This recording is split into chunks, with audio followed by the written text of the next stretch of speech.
रत्नागिरी आणि जगभरातील बातम्यांचे सुपरफास्ट अपडेट मिळवण्यासाठी रत्नागिरी खबरदारच्या सर्व सोशल मीडिया प्लॅटफॉर्मना आजच लाईक, सबस्क्राइब आणि फॉलो करा।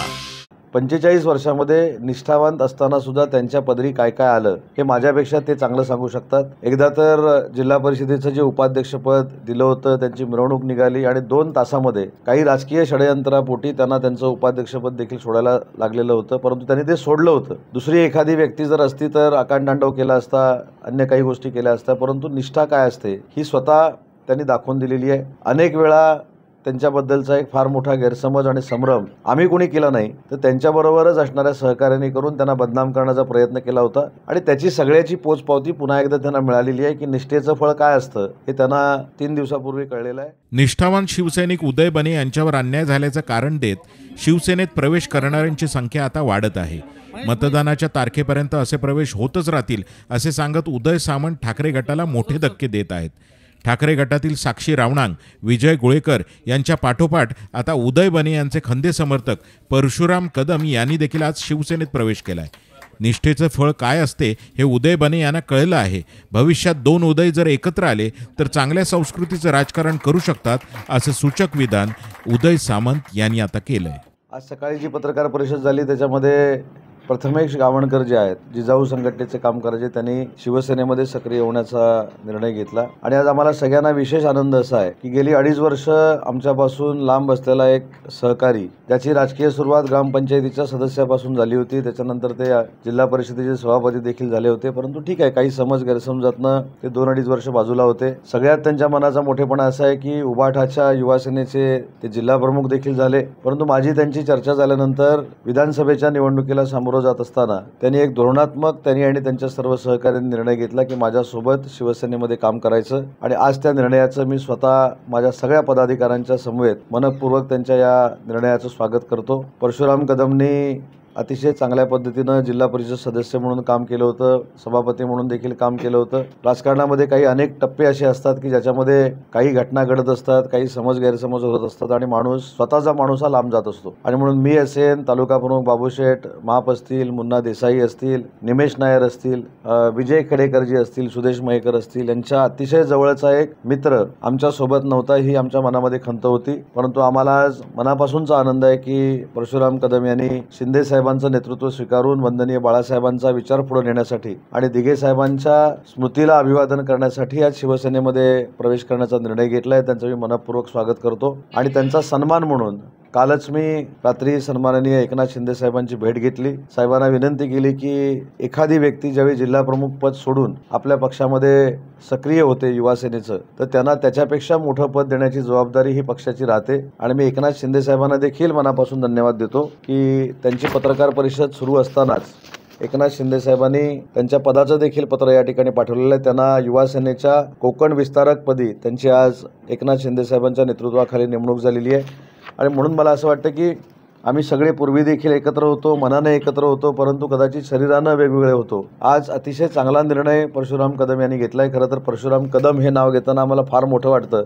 आमच्या सगळ्यांसाठी तो परशुच आहे आणि परशुचं राजकीय नुकसान होणार नाही याची जबाबदारी आम्ही सगळ्यांनी स्वीकारलेली आहे। राजकारणामध्ये पूर्ण ताकद देण्याचा निर्णय आम्ही सगळ्यांनी मिळून घेतलेला आहे आणि म्हणूनच सगळ्या पदाधिकाऱ्यांच्या समवेत आज परशुराम कदमांचं आम्ही शिवसेनेमध्ये स्वागत करतोय। उदय बनेंची तुम्ही राजकीय कारकीर्द जर बघितली तर मी त्यांची राजकीय कारकीर्द मी असेल, बाबू शेटणी असेल, आम्ही सगळ्यांनीच असेल, इव्हन सुदेश मयेकरनी असेल, आम्ही कॉलेज जीवनापासून बघितलेले। ते उपविभाग प्रमुख होते, अतिशय चांगल्या पद्धतीनं वंदनीय बाळासाहेबांचा विचार या संपूर्ण रत्नागिरी तालुक्यामध्ये नेण्यामध्ये त्यांचा सिंहाचा वाटा आहे। 45 वर्ष त्यांनी शिवसेनेमध्ये प्रामाणिकपणानं काम केलं। ठीक आहे, त्यांनी अपक्ष म्हणून फॉर्म भरलेला आहे, हा लोकशाहीतला एक त्यांचा विचार आहे, परंतु 45 वर्षांमध्ये निष्ठावंत असताना सुद्धा त्यांच्या पदरी काय काय आलं हे माझ्यापेक्षा ते चांगलं सांगू शकतात। एकदा तर जिल्हा परिषदेचं जे उपाध्यक्षपद दिलं होतं त्यांची मिरवणूक निघाली आणि 2 तासामध्ये काही राजकीय षडयंत्रापोटी त्यांना त्यांचं उपाध्यक्षपद देखील सोडायला लागलेलं होतं, परंतु त्यांनी ते सोडलं होतं। दुसरी एखादी व्यक्ती जर असती तर आकांडतांडव केला असता,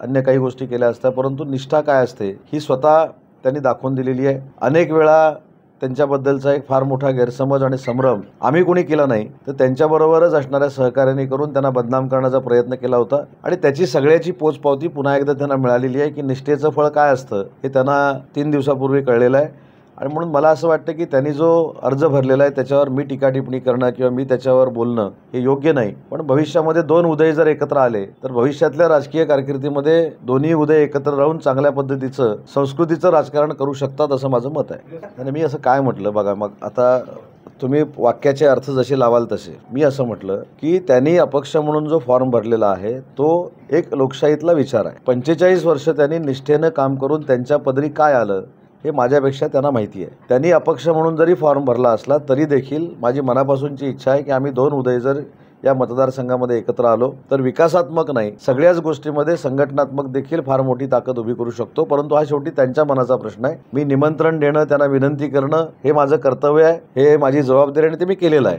त्यामुळे ते जबाबदारी स्वीकारतील न स्वीकारतील हा त्यांचा लोकशाहीतला एक त्यांचा स्वतःचा निर्णय घेण्याची प्रक्रिया जी त्यांची आहे. पण अशा माणसावर अन्याय झाल्यामुळंच त्याच दिवशी महिला आघाडीच्या प्रमुख साक्षी रावणन यांनी शिवसेनेमध्ये येण्याचा निर्णय घेतला. त्यांच्याबरोबर कट्टर काम करणारे विजय गुळेकर म्हणून जे चांदोरचे शाखा प्रमुख होते, जे 17 वर्ष शाखा प्रमुख होते, त्यांनी देखील या निर्णयावर नाराज होऊन हा निर्णय घेतला. परसूने आज जो निर्णय घेतलेला आहे तो कदाचित आमच्या सगळ्यांच्या विनंतीवरनं आणि त्यांच्यावर झालेल्या अन्यायावरनं घेतला असेल. परंतु हे फक्त ट्रेलर आहेत. अजून 22 दिवस आपल्याला 25 दिवस निवडणुकीच्या प्रचाराला सामोरं जायचं आहे. अनेक पत्रकार परिषदा अशा मला घ्याव्या लागतील. मी महाराष्ट्राच्या दौऱ्यावर जेव्हा असेन त्यावेळी तालुका प्रमुख म्हणून बाबू शेठ असतील, विधानसभेचे समन्वयक म्हणून सुदेश शेठ असतील, आज नव्यानं नियुक्त झालेले कोकणचे विस्तारक म्हणून परशुराम कदम असतील, आमचे सगळेच सहकारी असतील.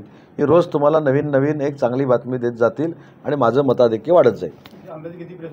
मी सांगितलं ना 20 तारखेपर्यंत.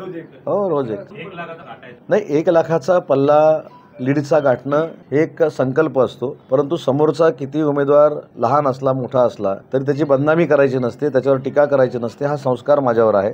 त्याच्यामुळे जे उमेदवार आहेत ते आज लोकशाहीच्या रणांगणात आलेले आहेत आणि त्यांना कशा पद्धतीनं रोखायचं ही आम्ही सगळी जबाबदारी घेऊ लोकशाहीच्या मार्गानं. नाही तर रोखायचं नंतर परत ब्रेकिंग कसं रोखायचं हा विचार उदय सामंत करणार तसं नाही, लोकशाहीच्या मार्गानं कसं रोखायचं आणि जास्तीत जास्त मताधिक्य मला कसं मिळवायचं यासाठी आम्ही प्रयत्न करणार. जनशक्तीचा बुलंद आवाज म्हणजेच रत्नागिरी खबरदार.